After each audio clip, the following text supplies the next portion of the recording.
So welcome to the NTC MATC seminar. This is a kickoff seminar for this year, for this fall. It's my pleasure to introduce our speaker, Randy Peters, who's an associate professor of practice in the Department of Civil Engineering at the University of Nebraska-Lincoln. And he's had a very varied career, most formerly director of the Nebraska Department of Roads. And I'll let him fill you in. He's going to give a very interesting talk on perspectives of the career based on his experiences. So welcome, Randy, and I'll let you take over. Thank you. Thank you, Dr. Willett. I thought I would let the room dictate where I stand in here. I wasn't quite sure how many people would be here and where I could get eye contact with the most of you. So I'm abandoning Plan A, which was to have an informal conversation around the table, and I'm going to Plan B. However, I do need to have a line of sight with the PowerPoint as well, so I'm going to challenge Larissa to follow me with the camera. This is going to work pretty well for me. So thank you all for coming out for this seminar.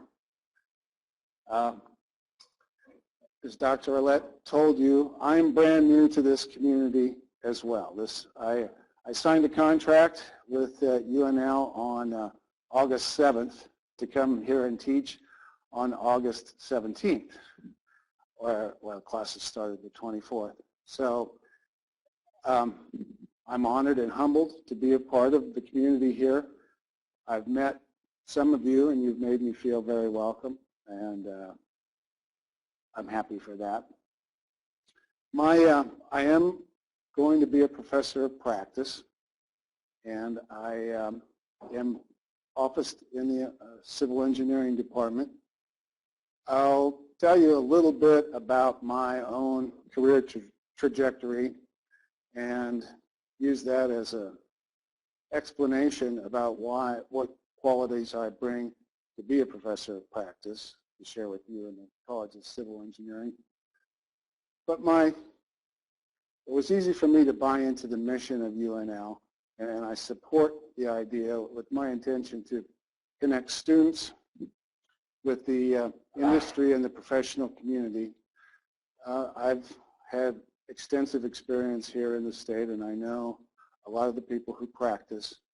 I've had good mentors at the university, and they did the same thing for me. They made sure that the doors were open and I was able to meet the people in practice. So a little bit about myself, my professional experience. I was an employee of the Nebraska Department of Roads before I became a student at UNL.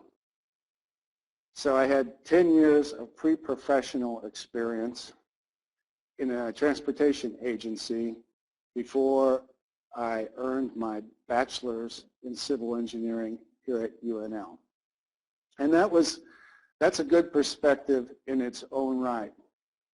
In those first 10 years, I was a technician in the planning department. The year was 1977, and I did the equivalent of what is the Google car these days, you know, the car that's outfitted with the video camera that drives the street grid and takes street level photos of anywhere, everywhere geography. It was my job to do that in the state of Nebraska. But this was before technology was in its present state. There were no video cameras that were ubiquitous. We did the filming with an analog camera, still pictures,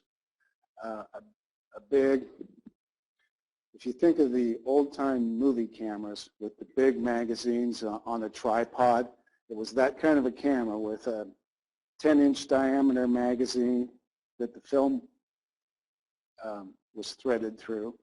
And it was an engineering mechanism set up to take a photo every 52.8 feet, or 1/100th of a mile, and then that digital information was superimposed on the bottom of the still frame.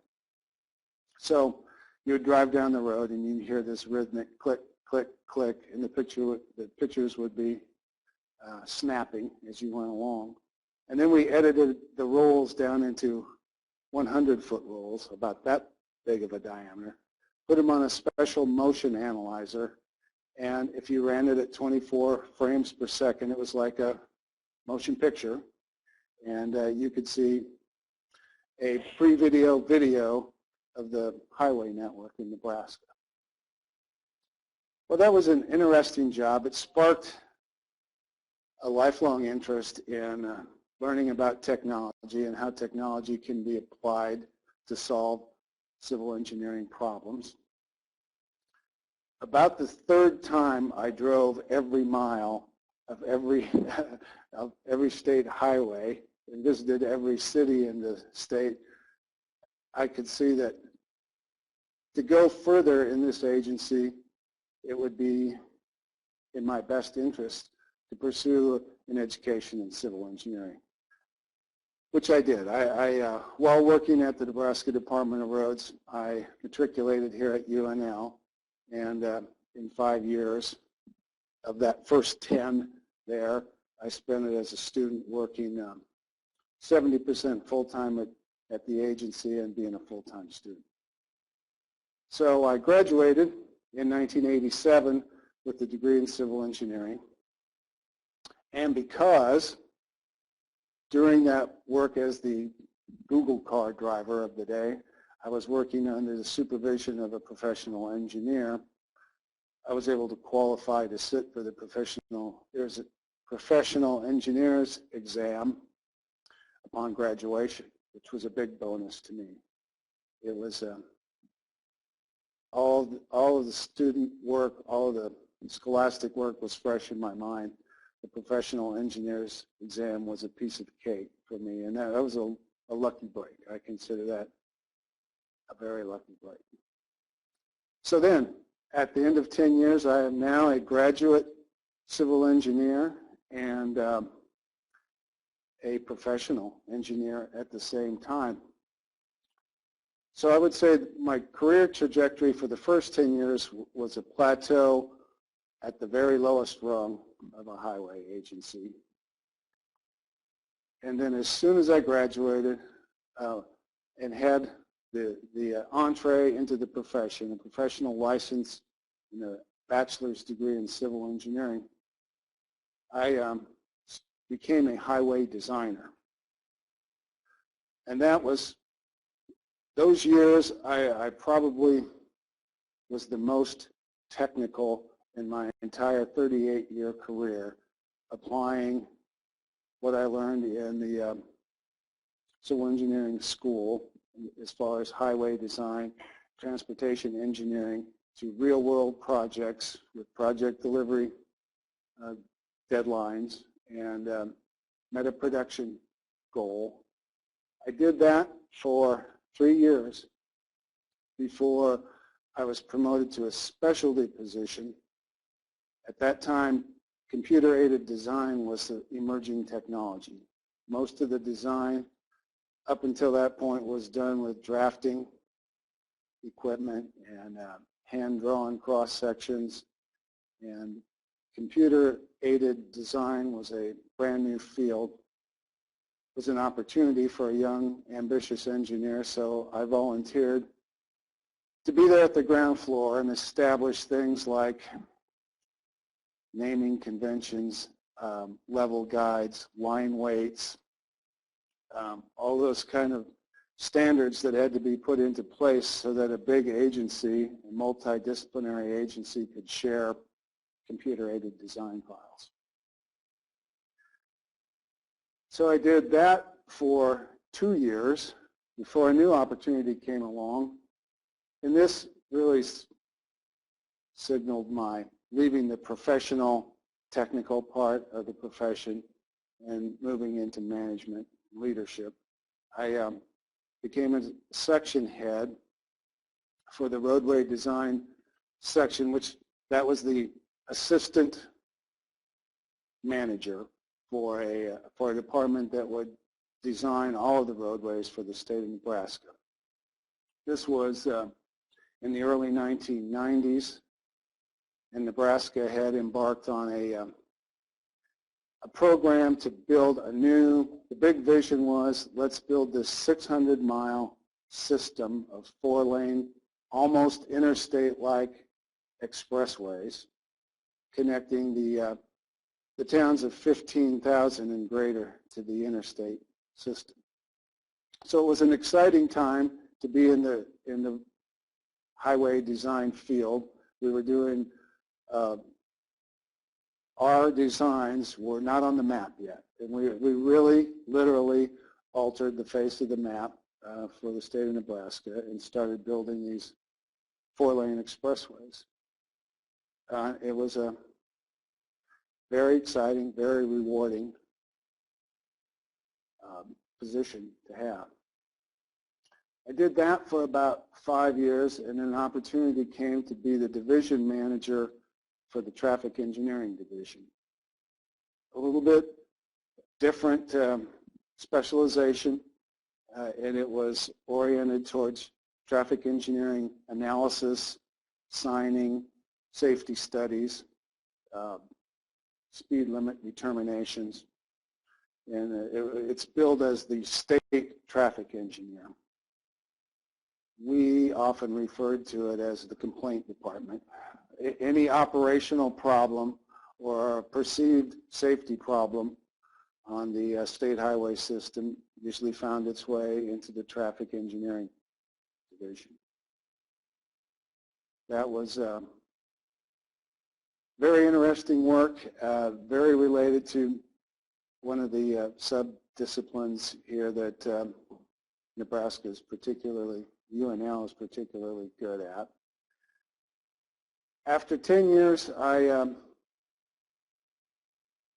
responded to an opportunity to become the planning and project development division head. In a sense, that was returning back to the home I started with as a pre-professional in the planning division. It was also an area that needed some attention because there was an emerging concern about our ability to develop projects in compliance with all of the National Environmental Protection Act requirements in the NEPA.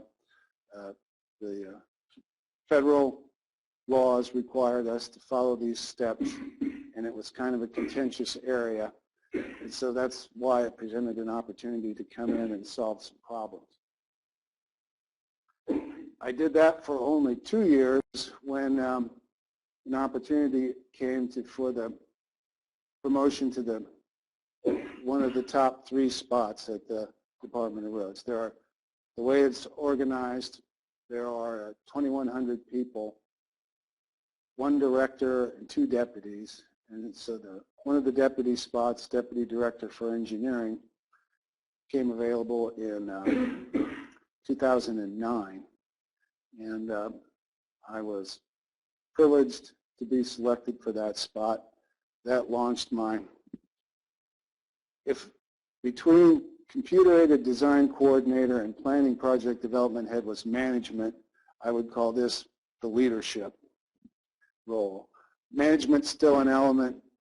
Being grounded in the technical competencies is still an element. But leadership is more about setting the long-range future direction, being the point of contact with outside communities of interests and agencies, the legislature, the governor, and completely you're grounded in your civil engineering competencies, and you have the competence that you earn from the problem-solving skills doing engineering, but it's very much a soft skills and political universe when you move into that realm of the leadership.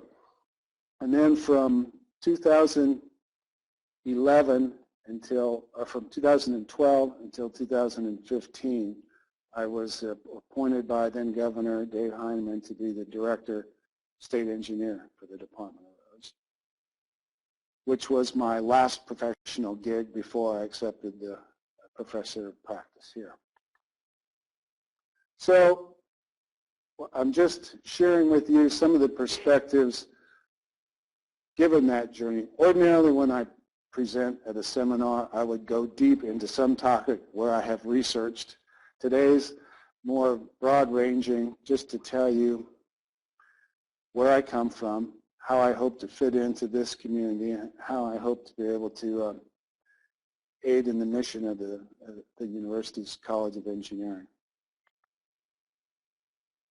So one thing about transportation engineering, which is my wheelhouse, that you've come to learn is that transportation very much develops in response to the geography. Transportation in Nebraska is influenced by the fact that it's a vast state, 77,000 square miles, with a low population, 1.8 million people. And so the highway network is very rural in character. You can meet with your fellow transportation directors that come from Massachusetts or California, and you can be talking about millions and millions invested in public transit, walking, pedestrian, bicycle trails. And we have that component in Nebraska too, but you have to recognize that the destiny of Nebraska is there's a 10,000-mile network that's very, very rural in character, where bicycling wouldn't work for you, where freight commodities move vast distances, and it's not a metropolitan environment. It kind of dictates the way that the highway system has developed here. And Nebraska is kind of an anachronism. Maybe you would think it's a holdout or it's long overdue, but we're the only state in the country that's still organized as a Department of Roads and not a Department of Transportation. And it's really a function of the fact that there's not much waterway navigation here, so there's no system of ports. There's no publicly owned rail transportation. The Department of Aeronautics is a very small agency, and so it kind of makes sense that we are still a Department of Roads because we're a landlocked surface transportation state. It's debatable, though. It's a perennial debate in the state legislature about whether Nebraska should become a Department of Transportation, and if so, what does that mean? So when you look at the purpose of the transportation system, safe and efficient movement of people and goods, and economic growth and development, oftentimes those first two are in conflict with each other. And there are political fault lines along those two principles. People in the sparsely settled panhandle part of the state believe we should invest hundreds of millions of dollars in a 4-lane road there from border to border with the philosophy of build it and they will come. And it will bring population back to that area of the state. People on the eastern part of the state say, whoa, wait a minute, we've got real traffic problems right now. We've got real congestion. You're not keeping pace with the roads we need. That's where you should spend those hundreds of millions of dollars.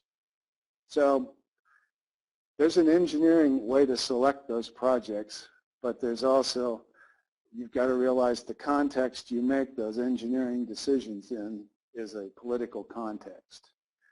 And if you forget that, the editorial boards of the local newspaper will be sure to remind you that there is a political context to those decisions that you're making.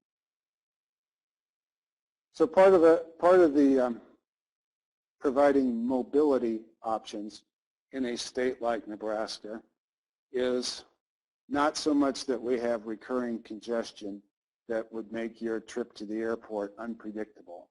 You know, you don't often encounter stop and go, completely stopped traffic in this state. Because we are so rural, we don't have major congestion problems. So when we talk about mobility, it's about making sure that the snow is plowed immediately after the snowfall event, or that the interstates or roadways are opened in response to a crash and an incident as quickly as they can be. Those are the kind of things that a Department of Roads in a rural state will focus on for mobility. And ultimately, the purpose of a state transportation agency is just to connect people with the social, goods, school, family, church, entertainment, jobs. That's the function of a modern transportation network. A little bit more about the Nebraska. I mentioned it's a huge state, not that many people, relatively speaking, and yet there are 530 municipalities in this state. It's a lot of little towns, and each one of those towns owns their own street network within the municipality. There are 93 counties, of which about 85 of them have been losing population since the 1920s. When you look at the transportation network across the state, in round numbers, there's 100,000 miles of streets and highways. About 80,000 miles of those are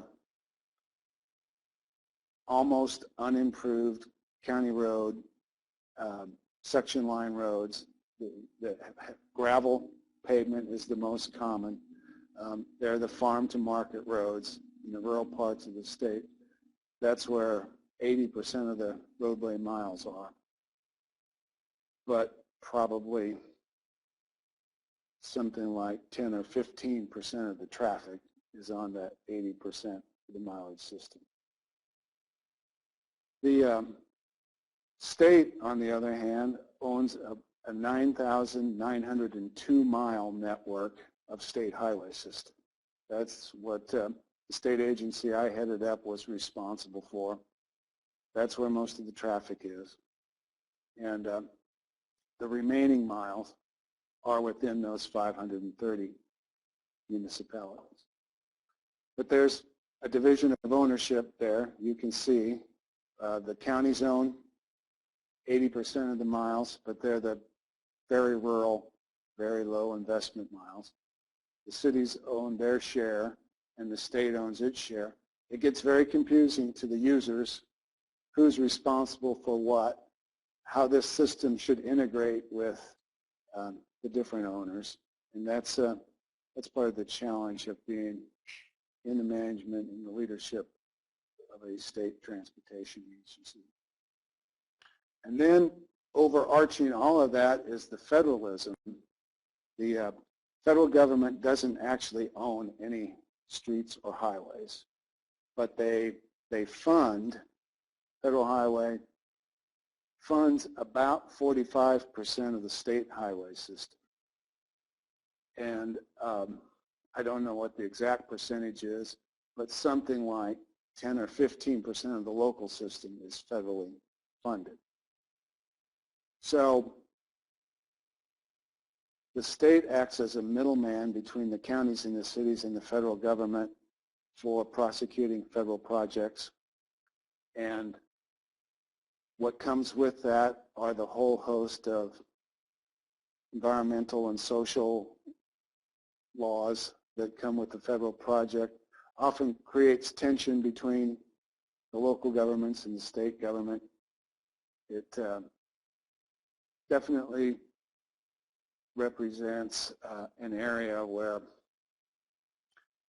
dispute resolution can come into play. There's quite a debate going on about whether or not the federal government should continue to have this overarching role or whether the states should take more of it. And, there's clearly some federal responsibilities for interstate commerce, that the system of interstate highways that are consistent across the states and promote a lot of the economic commerce. Clearly a good thing, clearly it's good to have a national role in setting the vision for those kind of roads. But beyond that, there's a question of whether or not states and localities should take care of the street systems and the road systems that are more local in care. So as an agency head, you've got this 10,000 miles of highway system. You've got a budget of $800 million. You've got roads that are in need of repair. You need to be able to set a strategic vision. So the Department of Roads did so by framing things in 8 strategic goals.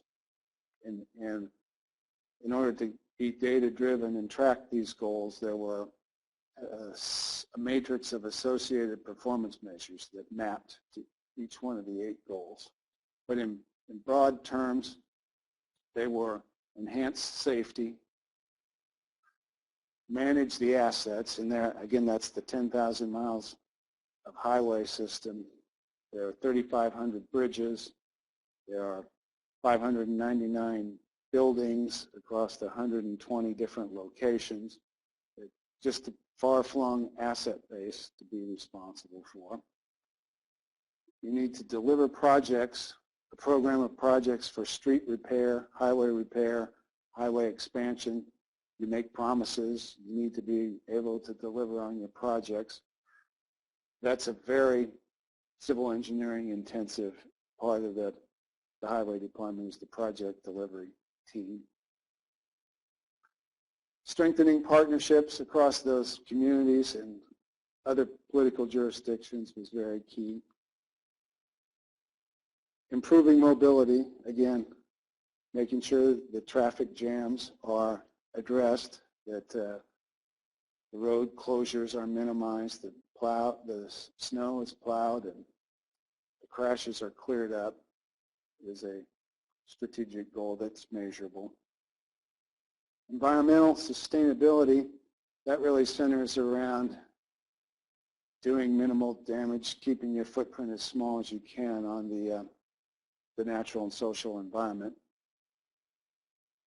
Developing the workforce, by extension, UNL is a great partner in developing the workforce, put on workshops and transferred some of the research findings to the agency workforce, and to be accountable for the public funds that you're entrusted. With an $800 million annual budget, you need to account for what's being done with those funds. So I just put together a couple of representative performance indicators that roads used to track these goals, just to kind of give you context for where your scholarship might be. You might think about these performance indicators because they're very important. As far as project delivery, you publish a program of projects and you list the projects that you plan to do in the next 1, 2, 3, 4, and 5 years. Communities come to bank on that and rely on your integrity of delivering those projects. So one of the measures is track the number of projects you actually completed in the year you said you, within the 5-year program, in the year you said that you would. So it's quantifiable. It's a good performance metric. It's you can see it's tracked over time. Sure.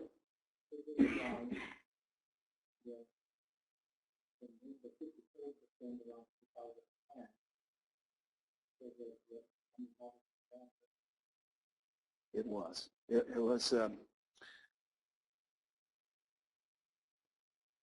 That was the recession coupled with an even more localized phenomenon, which was the legislature was not keeping pace with the revenue that was predicted when we published the 5-year plan. So part of it was not the engineers not being able to develop the project on time, but the funding piece was not coming in on time.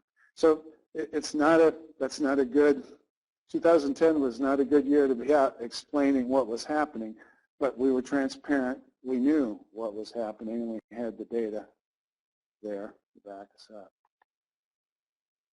This is an indication of how well our construction management people are able to estimate how long it's going to take to finish the job.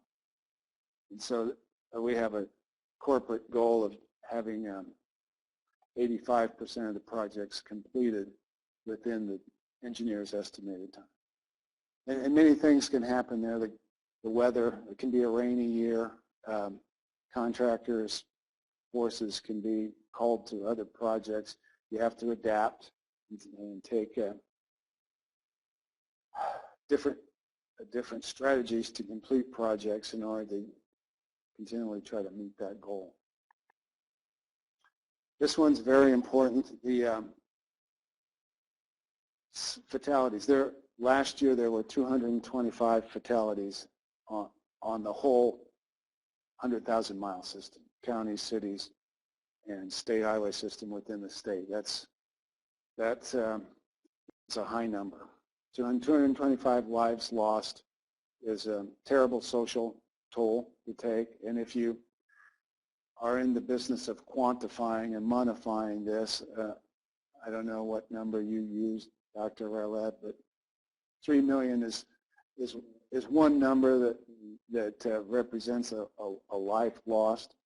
And so if you're monetizing 225 deaths, that's $675 million, and that's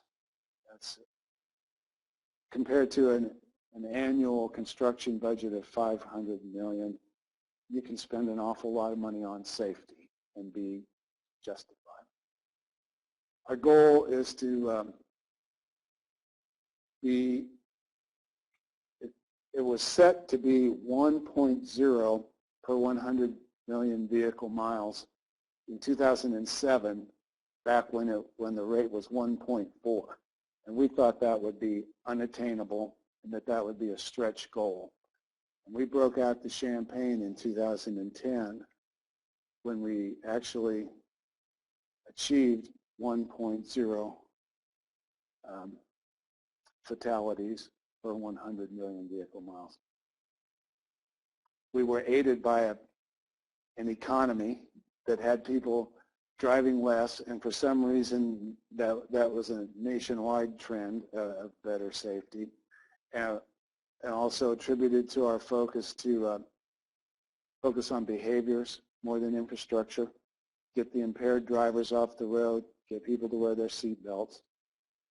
It made a difference, but regrettably, we're trending back in the wrong direction. So again, research projects, research initiatives that have the stated goal of reducing fatal injuries and injury crashes are very important. That's just a detailed breakdown of fatalities, where they occurred, and comparison year over year. That data is thoroughly analyzed within the department to try and make a difference. This one is a measure of how many of our roads are in good or very good condition, and we have a stated goal of 84% of the roads in good or very good condition. We're not keeping up as well as we might with the non-interstate highways. We got behind, but we're trending in the right direction there, we believe. And there's a very intensive asset management system that annually inspects all the roads and rates them on a Nebraska Serviceability Index about whether they're poor, very poor, fair, or good. And that information is used to program projects and make sure that the right projects are being worked on. And this performance measure has to do with mobility. It's a measure of the number of incidents on the Omaha freeway system in the gold bars and the average time it takes to clear those incidents. And that's being monitored by the operations center there with cameras and around-the-clock observations of those incidents, with the goal of improving that. It really improves safety and improves the efficiency of the system if you get those accidents out of the way as quickly as you possibly can after they occur.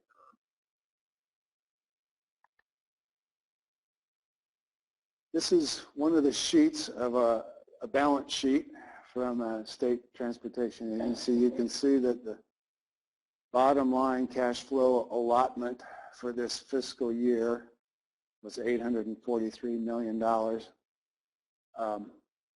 lot of ways to account for where that money goes. The one I circled here is maybe of interest to my colleagues here and you for your research proposals. There annually, $10.5 million is set aside for planning and research. The Nebraska Department of Roads works primarily with the University of Nebraska for research. They're not nearly as deep a source as the Department of Defense or the National Science Foundation, but they are always here, and it is a good partnership to work on. I hope to be able to connect more between your scholarship and the Department of Roads needs.